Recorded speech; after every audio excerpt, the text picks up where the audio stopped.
last week or so, I've been testing out the Fitbit Inspire HR. And in this video, I want to share my 1 week's experience using this watch and conclude if it's worth it to make the swap from a traditional analog watch to a digital fitness tracker.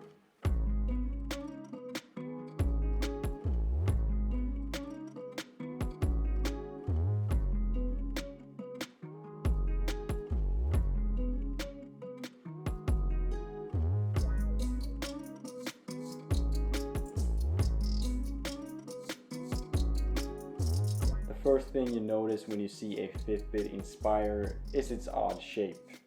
When it comes to the design, it definitely stands out compared to the other fitness trackers on the market, like this Garmin Vivoactive 3.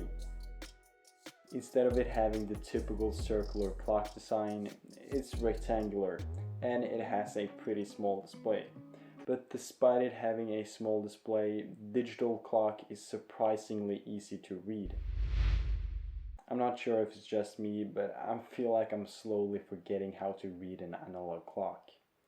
Before buying the Fitbit Inspire, I had this analog watch.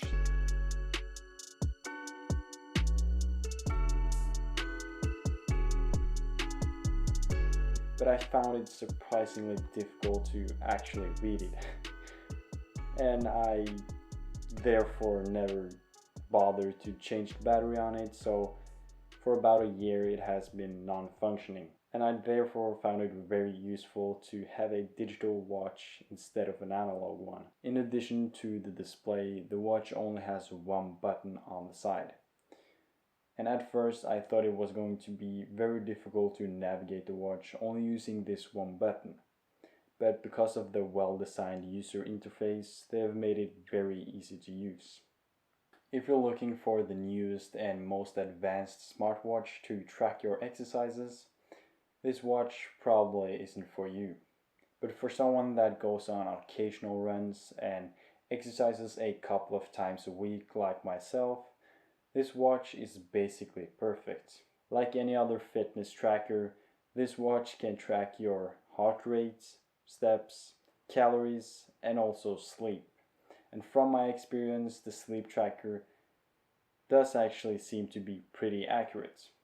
You can of course track many different kind of workouts, including running, biking, swimming, weightlifting, and interval workouts. The downside of this watch is that it doesn't have the ability to track your movements without your phone, since it doesn't have a included or integrated GPS. And it can't track your body temperature either. It's not possible to control the music you listen to on the watch itself, and it can't answer incoming calls.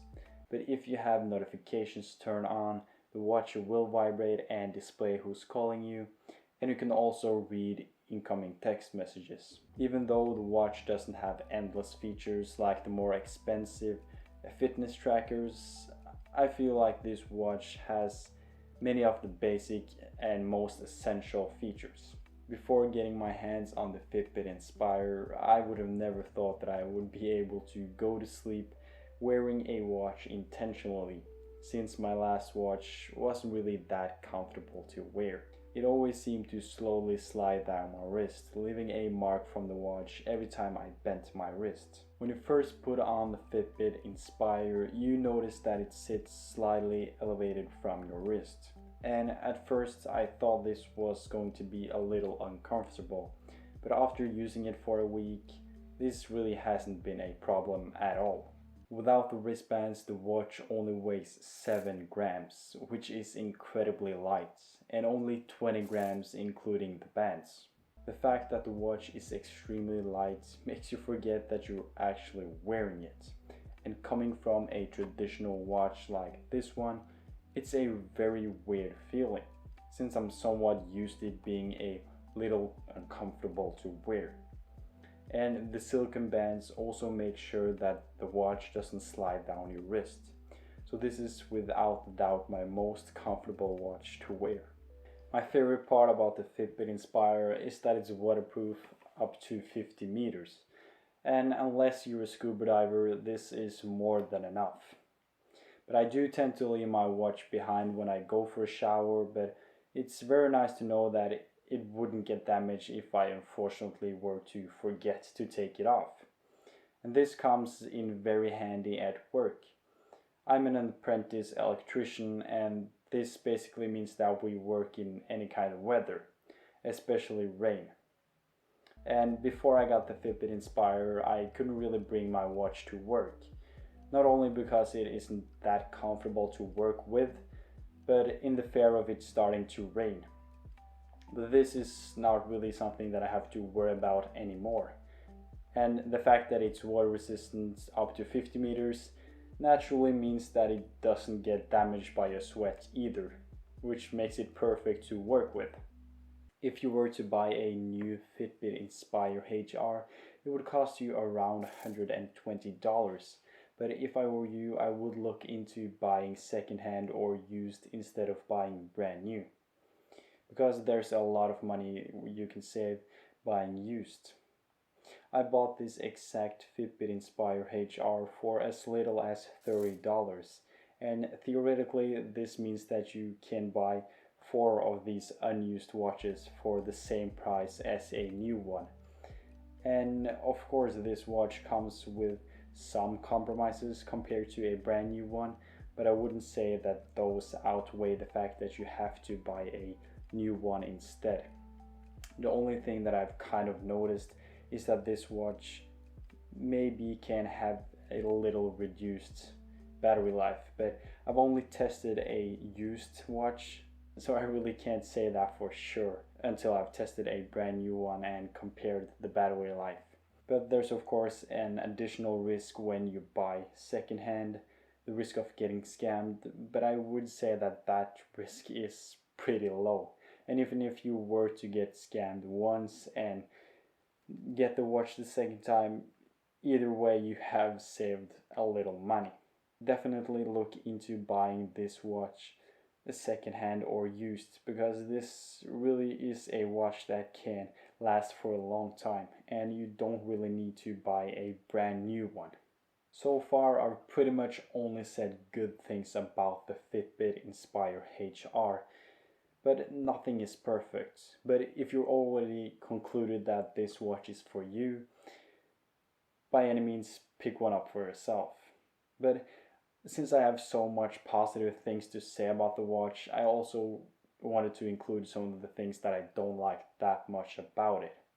And for me personally, the fact that the watch doesn't have a built-in GPS kind of sucks. It means that I have to take my phone with me every time I go for the occasional run if I want to track how far I've ran. This of course didn't stop me from buying the watch, but this is just one of those features that I would like to see be included with the watch. I also found myself having to charge the watch a little more often than I first or initially thought that I would have to, since I really don't use the watch that actively throughout my day. Just a few seconds to check the time, and yeah, not really that much. The fact that the watch doesn't have that good of a battery life can have something to do with the fact that it's used.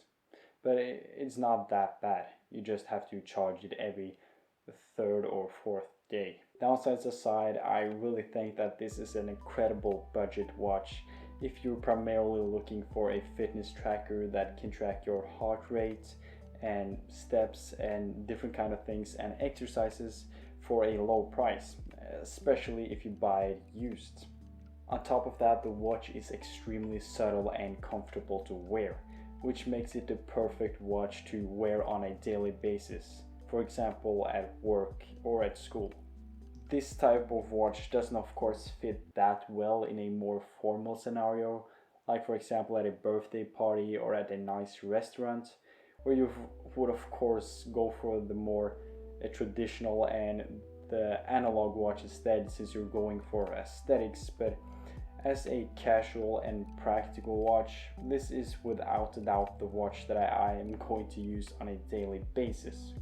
But last but not least, I wanted to thank you for watching this video and staying till the end. And I'm hoping to see you in the next one.